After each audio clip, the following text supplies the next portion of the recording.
Hello, another video. Happy Midsummer's Eve to everybody.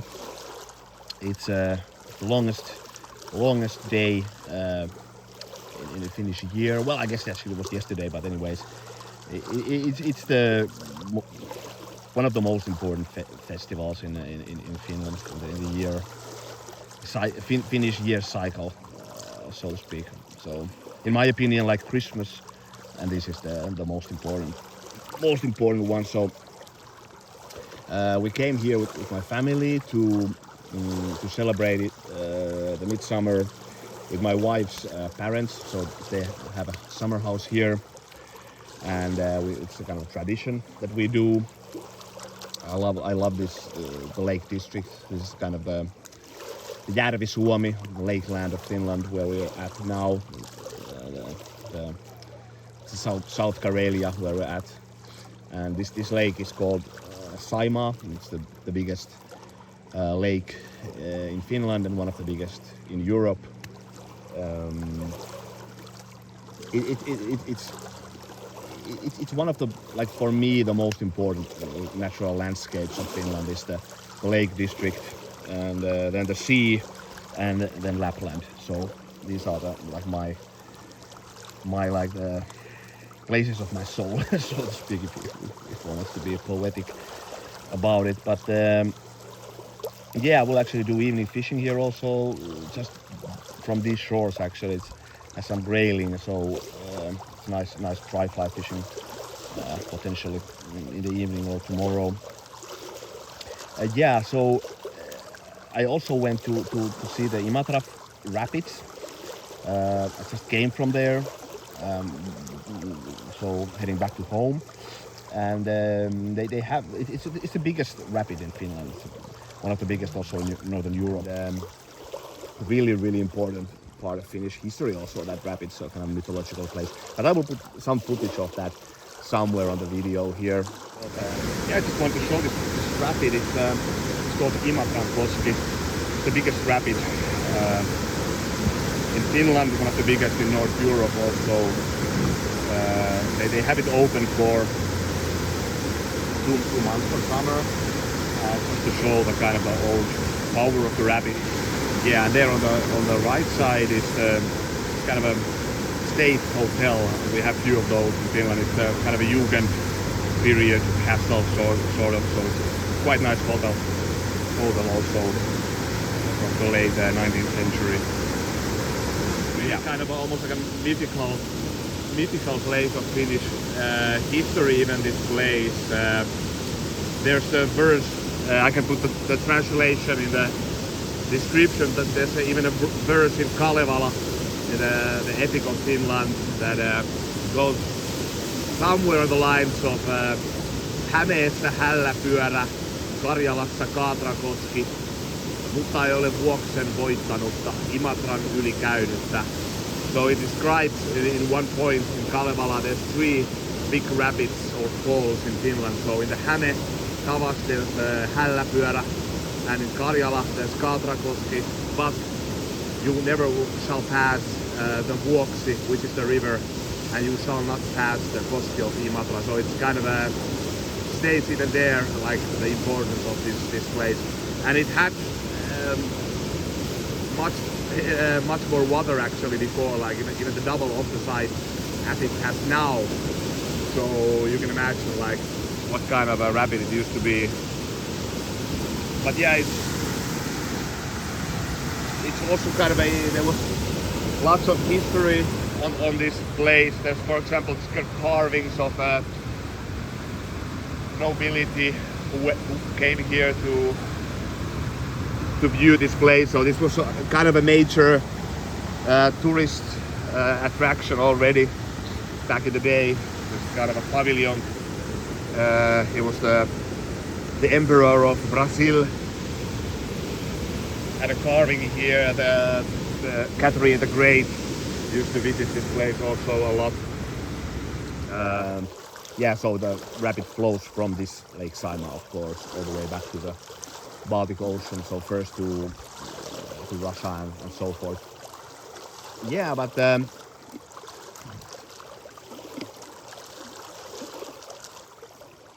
this is just wanted to do. It's actually funny. I wanted to visit Lamnia, or I will actually next week go there. Lamnia is a shop which I guess many are familiar with, and they have there actually the headquarters here.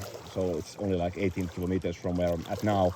But they're closed today, but it's kind of a tradition, so I always, when I come here, I also go to Lamnia to do some shopping. And I had few knives in mind that I actually was planning to do a kind of first impression review here by this Lake Saima, but it was closed today.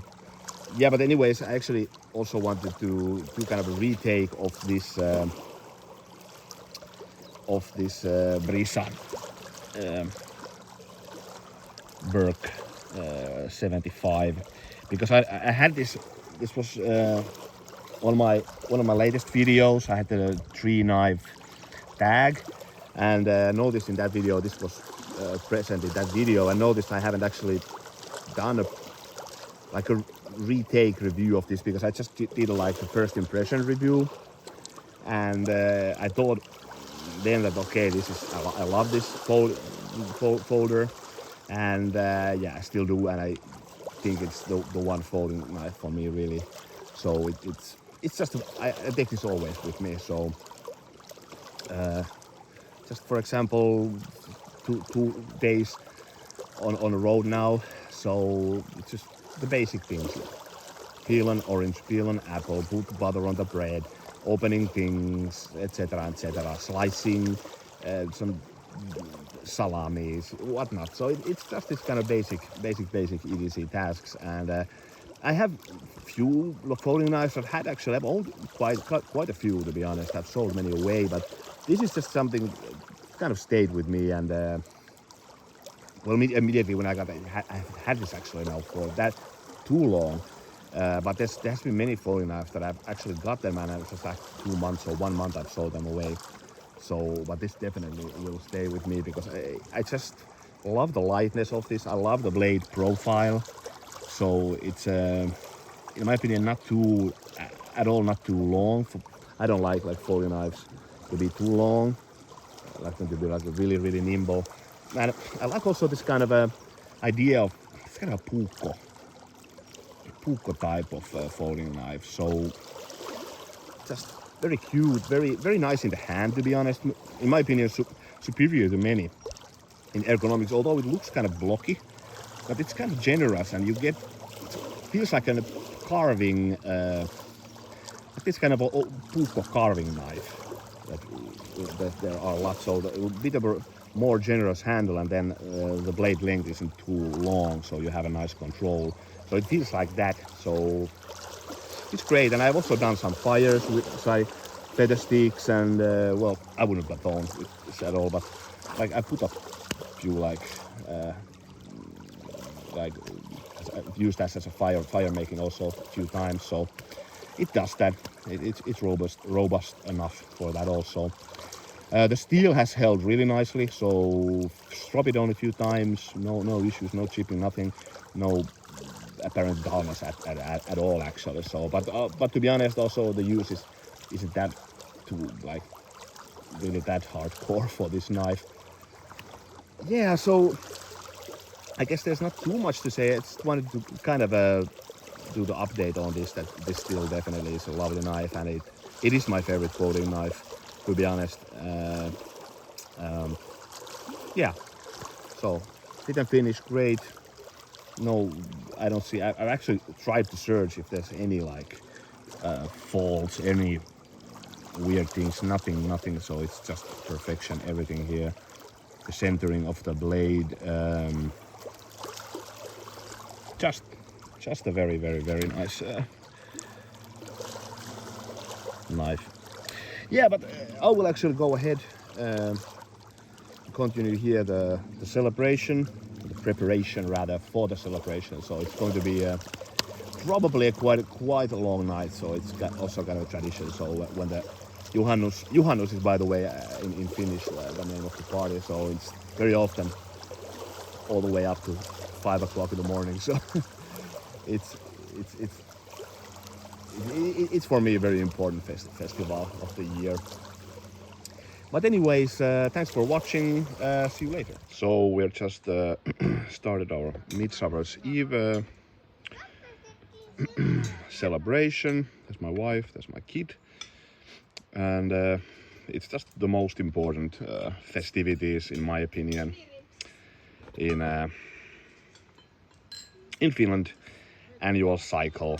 So Christmas and this one, and I can assure you, so we won't be sleeping too much. So I will also show a bit here the ancient fields of South Karelia. The family has lived here, like the the roots go back up to 700 years. So just wanted to kind of show a glimpse of this, and it's of course not only Finland, it's also Sweden. So I spent also a few midsummers there in South Sweden. So it's the same food almost and the same kind of atmosphere. So thanks for watching. See you later.